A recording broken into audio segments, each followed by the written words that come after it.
వంద జన్మలెత్తినా రేవంత్ రెడ్డి అనే చిల్లరగానికి కేసీఆర్ గొప్పతనం అర్థం కాదు.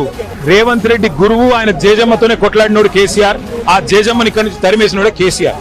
కాబట్టి రేవంత్ రెడ్డి అనే చిల్లరగాడు ఏం మాట్లాడినా, ఆయన చిల్లర ప్రభుత్వం ఏం చేసినా కేసీఆర్ ఎంటిక కూడా పీకలేరు. కాళేశ్వరం లాంటి ప్రాజెక్టు కనుక భారతదేశంలో కాకుండా ఇంకెక్కడన్నా కట్టింటే, ఇలాంటి చిల్లర రాజకీయ పార్టీలు ఉన్న కాడ కాకుండా ఇంకెక్కడన్నా కట్టింటే ఒక అత్యుత్తమ పురస్కారం కూడా వారికి అందేది. శ్రీ గార్జెస్ అనే డ్యామ్ చైనాలో, దాని కట్టనికి 16 ఏళ్ళు పడింది. కానీ అదే కాళేశ్వరం ప్రాజెక్టు కేవలం 4 ఏళ్లలో పూర్తి చేసి కేసీఆర్ గారు 45 లక్షల ఎకరాలకు నీళ్ళు ఇచ్చే ప్రయత్నం చేసి తెలంగాణను 1 కోటి ఎకరాల మాగానం చేసింది కేసీఆర్.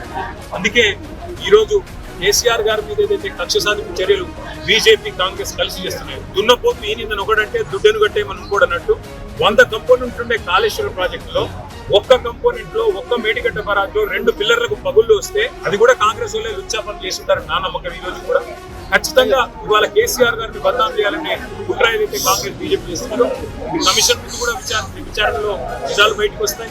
మేము చేసిన తప్పేమీ లేదు.